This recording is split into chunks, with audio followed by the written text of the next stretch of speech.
YCP వారికి ఒక శుతిమెత్తని హెచ్చరిక ఏంటంటే కులాలను రెచ్చగొడుతున్నారు, మతాలను రెచ్చగొడుతున్నారు, గ్రూపులను ప్రోత్సహిస్తూ ఒక విద్వేషాన్ని రెచ్చగొడుతూ శాంతి భద్రతల విఘాతాన్ని కలిగిస్తూ రాష్ట్రంలో ఏదో జరిగిపోతుందని ఒక కుతంత్రాలు కుట్రలు చేయబోతున్నారు. అయితే జగన్మోహన్ రెడ్డి గారు గుర్తుపెట్టుకోవాల్సింది ఏంటంటే ఆంధ్రప్రదేశ్ కు చరిత్ర ఉంది.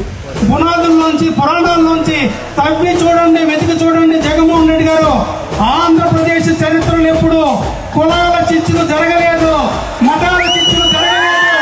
అది ఇక్కడ నేల గొప్పతనం, ఇక్కడ ప్రజల గొప్పతనం.